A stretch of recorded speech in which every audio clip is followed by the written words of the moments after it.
So welcome to today's class.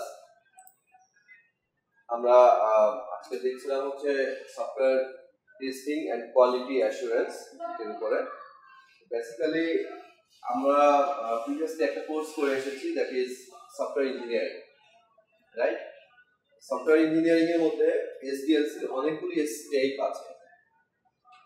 সেই স্টেপের একটা step হচ্ছে সফটওয়্যার টেস্টিং, মানে আপনার সফটওয়্যারটা একটা মোটামুটি স্টেজে চলে আসলে, একদম ফুললি কমপ্লিট হওয়া লাগে না, সফটওয়্যারটা মোটামুটি একটা স্টেজে চলে আসলে ওইটাকে রিলিজ দেওয়ার আগে টেস্টিং করতে হয় বিভিন্ন ফেজে।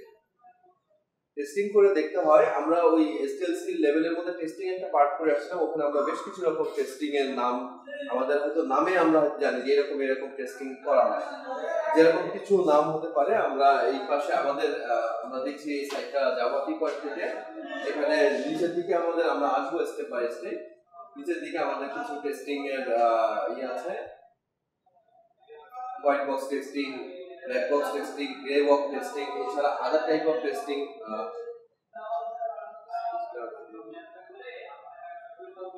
এটা হচ্ছে মেইন টাইপের টেস্টিং, যেটা বলছিলাম white box, black box, grey box testing.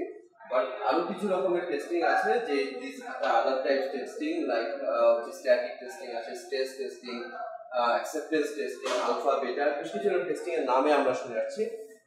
এই কোর্সের মধ্যে আমরা এই বিভিন্ন রকম টেস্টিং গুলি সম্পর্কে একটু ডিটেইলসে জানবো, যে বিভিন্ন রকম টেস্টিং কখন করতে হয় আর কি টেস্টিং গুলি মানে কেমন ভাবে করতে হয়, কখন করতে হয়।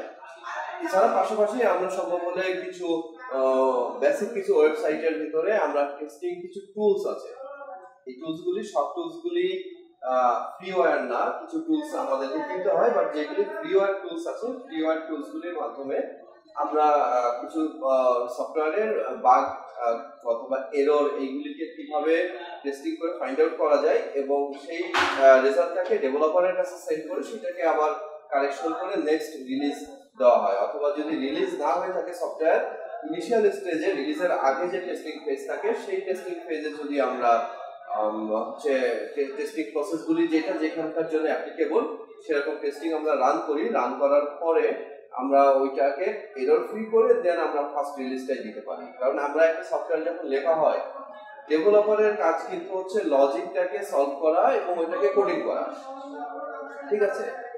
প্রবলেমটাকে সলভ করবে এবং সেটাকে কম্পিউটার ভাষায় প্রোগ্রাম করে সে করবে। বাট সে যখন নিজে করে, ডেভেলপার ওইটাকে বেসিক্যালি সে কিছু টেস্টিং করে, যে না দেখে ইনপুট দিয়ে দেখে যে ঠিকঠাক আসছে কিনা, কিন্তু বিভিন্ন ওয়েতে এটাকে উল্টাপাল্টা করে বিভিন্ন রকম ইনপুট দিয়ে টেস্টিং করা এইটা তার কাজ না, বা সে এইরকম টেস্টিং এর এক্সপার্ট না।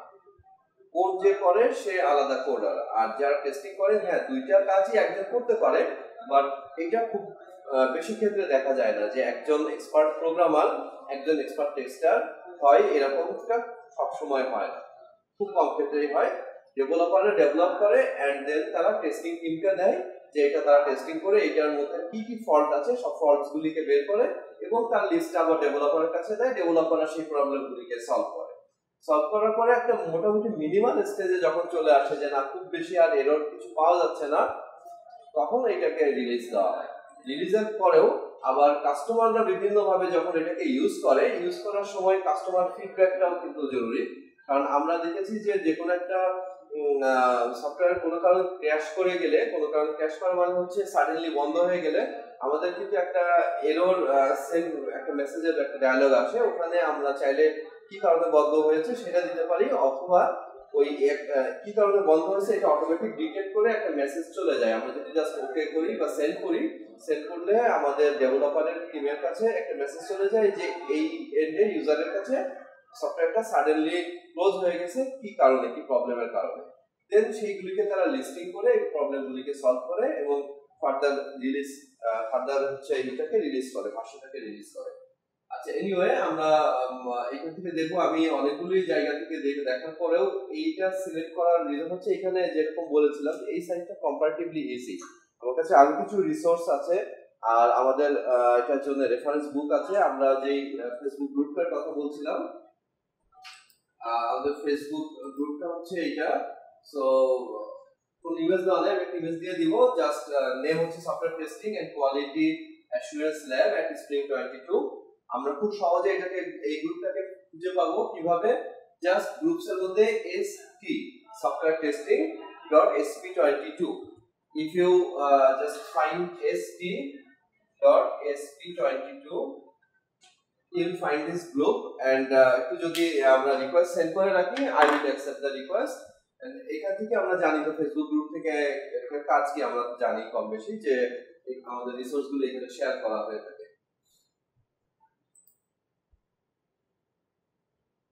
সো আমরা এখান থেকে আসছি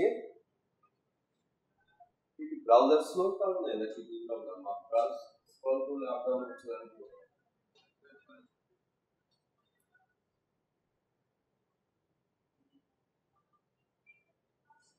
এই স্টেপে আমি তারা রান করে দেখি, টেস্টিং করে দেখি যে এটা সমস্যা আছে। সো ফল্ট পেয়ে গেছে ব্রেভের, উপর নিচ করছি হচ্ছে না, মানে আমি যেটা দেখতে যাচ্ছি সেটা হয় পার হয়ে যাচ্ছে না, তো এখানে তো সমস্যা হচ্ছে। এমনিকে আমি মানে ইউজ করেছি, আরো কিছু প্রবলেম ছিল, ওই ক্র্যাশ করে যায়, মাঝে মাঝে ক্র্যাশ করে যায়, হয়তো তারা ডেভেলপ করছে এখন আরো, আমি এটা বলছি অনেক আগের কথা।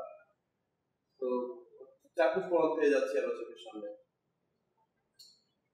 So what is software testing?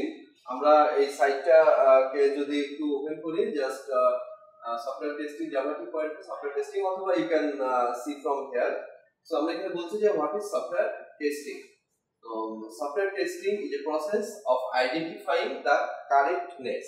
হ্যাঁ, কারেক্টনেস মানে শুদ্ধতা, আমার সফটওয়্যারের একদম মানে কতটা শুদ্ধভাবে আমাদের সফটওয়্যারটা কাজ করছে, মানে সঠিকভাবে কাজ করছে, সেটাকে আইডেন্টিফাই করার প্রসেস। ওকে, তাহলে software testing is a process of identifying the correctness of software by considering its all attributes. সকল অ্যাট্রিবিউটটাকে কনসিডার করে এটাকে করে। অ্যাট্রিবিউটস গুলো কি কি হতে পারে? Attributes are the reliability, scalability, probability, reusability এবং ইউজেবিলিটি। এই টাইপের অ্যাট্রিবিউট গুলির উপর বেস করে আমাদের এই কনসিডার করছে যে তার কারেক্টনেস কতটা, সেটাকে আইডেন্টিফাই করা।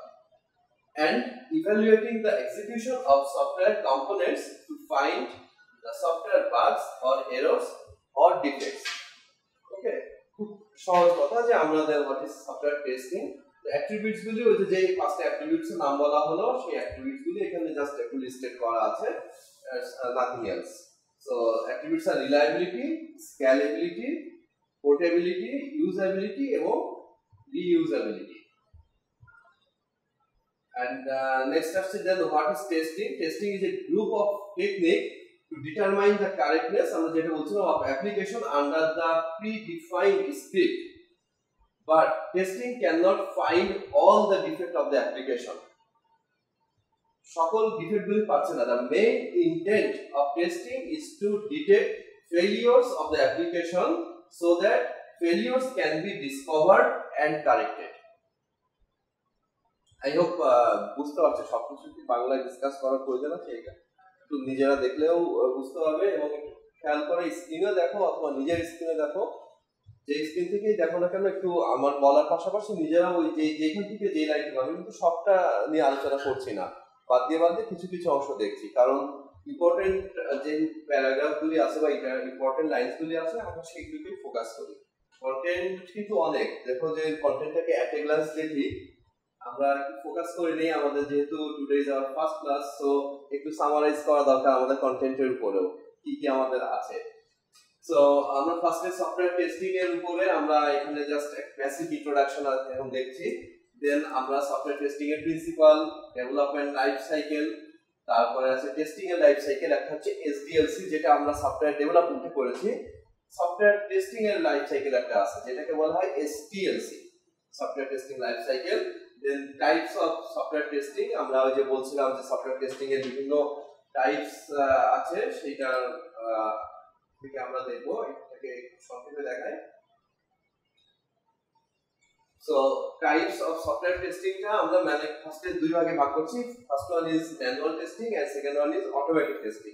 সো অটোমেটিক টেস্টিং এর দিকে আমরা যাচ্ছি না, আমরা যা শিখবো সবই টোটালটাই হচ্ছে ম্যানুয়াল টেস্টিং এর মধ্যে। Okay, automatic testing is different part. So আমরা এই টোটাল টিউটোরিয়ালের মধ্যে এন্ড ইন আওয়ার কোর্স আমরা will discuss about the manual testing. তো দুইটা মেইন পার্টের মধ্যে ম্যানুয়াল টেস্টিং কি আবার এই যে আমাদের তিনটা ভাগ, যে তিনটা ভাগের কথা বলছিলাম, হোয়াইট বক্স, ব্ল্যাক বক্স এবং গ্রে বক্স টেস্টিং, তিন ভাগে ডিভাইড করা হচ্ছে। তো এর মধ্যে আমরা ব্ল্যাক বক্সকে আবার ফাংশনাল, নন ফাংশনাল টেস্টিং এ ডিভাইড করতে পারি। হোয়াইট বক্স টেস্টিং এবং গ্রে বক্স টেস্টিং আর ডিভাইড করা নাই, বাট ডিসকাশনে আসবে। ব্ল্যাক বক্সকে ফাংশনাল এবং non functional testing, functional testing কে আবার unit testing, integration testing, system testing এ ডিভাইড করা হচ্ছে, যার মধ্যে ইন্টিগ্রেশন টেস্টিং কে আবার incremental and non incremental testing, এবং ইনক্রিমেন্টাল টেস্টিং কে টপ ডাউন অ্যাপ্রোচ অথবা বটম আপ অ্যাপ্রোচ, এই দুইটা আলাদা আলাদা অ্যাপ্রোচের মাধ্যমে আমরা এইগুলি হচ্ছে ক্লাসিফাই করা আর কি। প্রত্যেকটা জিনিস আসবে যে what is top down testing অথবা বটম আপ হচ্ছে অ্যাপ্রোচ টেস্টিং, এই টাইপের বিষয় আসতে পারে। এন্ড নন ফাংশনাল টেস্টিং এর মধ্যে পারফরম্যান্স টেস্টিং, ইউজেবিলিটি এবং কম্প্যাটিবিলিটি টেস্টিং আছে, যার মধ্যে আমরা পারফরম্যান্স টেস্টিং কে আবার লোড টেস্টিং, স্ট্রেস, স্কেলেবিলিটি এবং স্ট্যাবিলিটি, তো ওই যে নামগুলি আমরা ওই যে শুরুতে দেখাচ্ছিলাম, এই প্রত্যেকটা টেস্টিং সম্পর্কে আমরা একটু একটু করে অ্যাটলিস্ট হলেও জানতে হবে যে এই টেস্টিংটা কি বা এটার মানে কি, লিখলে আমাদের 1 বাই 1 সিরিয়াল আসবে। সো আমরা এখান থেকে দেখছিলাম, এরপরে আছে levels of testing.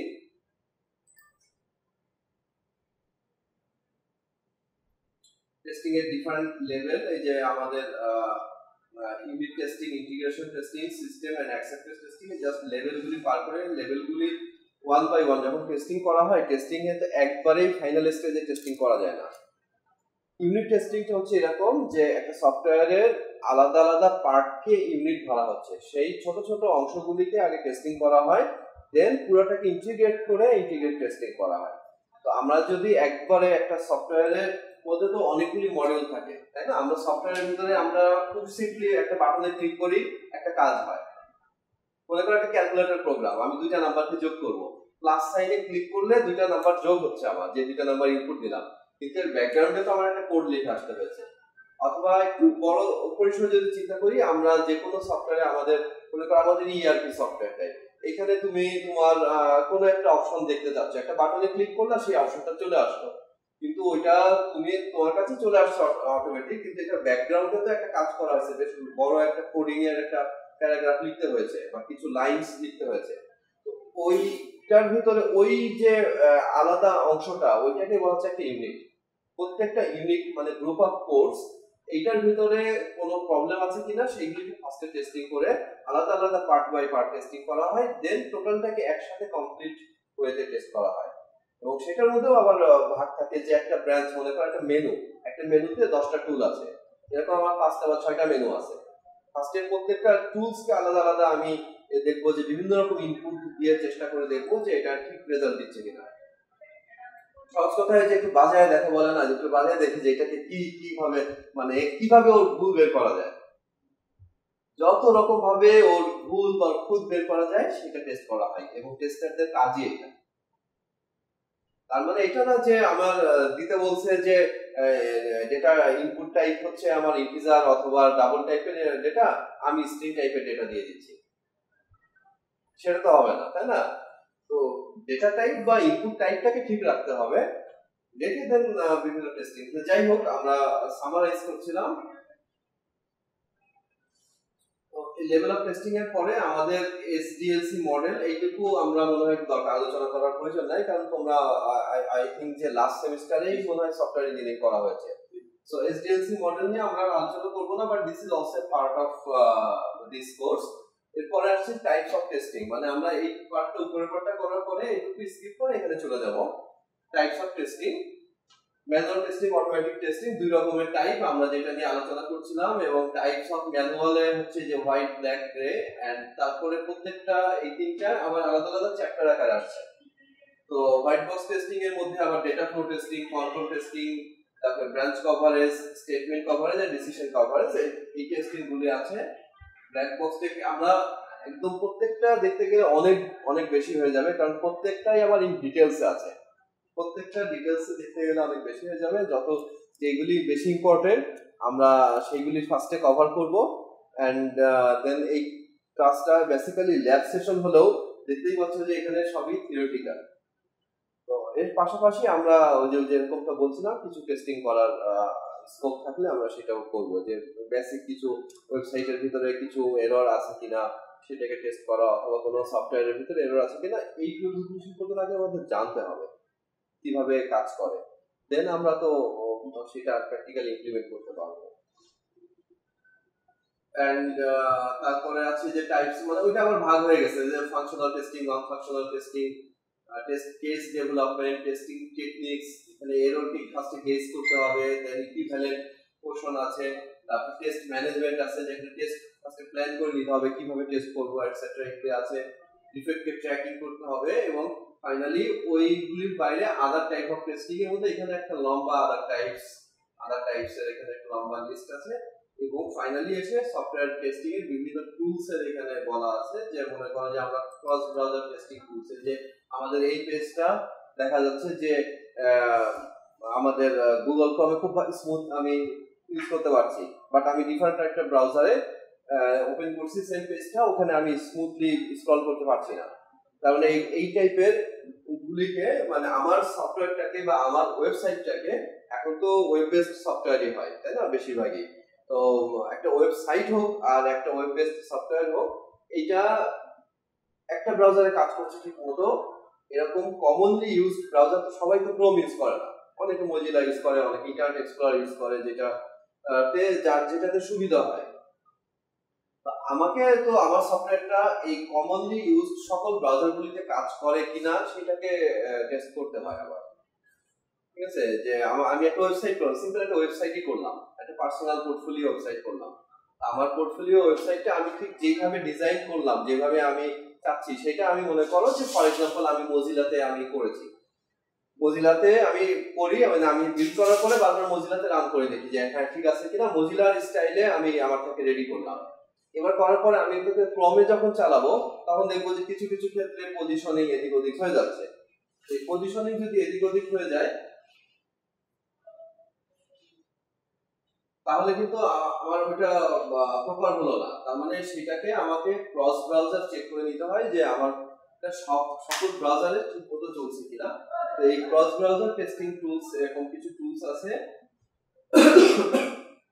Sorry, these are the few tools name, এবং এই টুলস গুলিকে কিভাবে ইউজ করে, ল্যামডা টেস্ট, তার কিছু ফিচার দেওয়া আছে, আমরা স্টেপ বাই স্টেপ এরকম কিছু টুলস সম্পর্কে জানবো। ওকে, তো এইখানে কিছু টুলস টেস্টিং টুলস আছে, আমাদের এই টেস্টিং টুলস মানে মোবাইল টেস্টিং টুলস আছে, ইউনিট টেস্টিং টুল, গুই টেস্টিং টুলস আছে, আমরা কিছু টুলস সম্পর্কে জানার চেষ্টা করব, এন্ড এট দা এন্ডে আমরা পড়ব কিছু ডিফারেন্সেস। সবার শেষে আমরা এই বিভিন্ন টেস্টিং সম্পর্কে তো জানলাম, কিছু টেস্টিং টুলস সম্পর্কেও জানলাম, এবং আগেই আমি প্রথম ক্লাসে তোমাদের কাছে একটু আমাদের বলে দিচ্ছি যে টেস্টিং টুলস গুলি সম্পর্কে আমরা জানবো, কিন্তু প্রত্যেকটা টেস্টিং টুলস কে ইমপ্লিমেন্ট করে আমরা কতটা দেখতে পারবো সেটা সময় হলে বুঝতে পারবো বা দেখতে পারবো, বাট অ্যাট লিস্ট পয়েন্টস গুলিকে তো আমরা জানবো। এন্ড যেটা বলছিলাম এট দ্য এন্ডে will learn some differences, a large list of differences, আমি এখান থেকে কিছু সর্ট আউট করে দিব যে এই ধরনের টেস্টিং গুলির মধ্যে পার্থক্য কি, যেমন লোড টেস্টিং আর স্ট্রেস টেস্টিং, শুনতে তো একই রকম শোনা যায় যে একটা লোড আর স্ট্রেস, কিন্তু দুইটার মধ্যে পার্থক্য কি, অথবা আমরা smoke testing and sanity testing বা সিস্টেম টেস্টিং বা অ্যাকসেপ্টেড টেস্টিং, এরকম মানে কাছাকাছি ধরনের যে টেস্টিং এর নামগুলি আছে সেইটার মধ্যে পার্থক্য কি, সেই ডিফারেন্সের একটা লম্বা লিস্ট আছে, নিচে স্ক্রল করলে আমরা আরো কিছু পাবো। তো এইখান থেকে আমি কিছু হচ্ছে সর্ট আউট করে দিলাম, সর্ট আউট করে দিলে সেই টেস্টিং গুলিকে আমরা রিড আউট করবো আর কি। বেসিক্যালি এইটুকুই আমাদের আমাদের সেমিস্টারে মোটামুটি যেহেতু পার উইক 1 ক্লাস, সো আমরা অলমোস্ট 16 to 17 ক্লাস হয়তো ম্যাক্সিমাম পাবো, রাইট? এই ক্লাসের মধ্যে যা কন্টেন্ট দেখানো হলো, এই কন্টেন্ট এই 1.5 আওয়ারে এবং 16 ক্লাসের মধ্যে একটু মানে টাফ হয়ে যায়, একটু হচ্ছে, বাট তারপরেও যতটুকু ম্যানেজ করা যায়।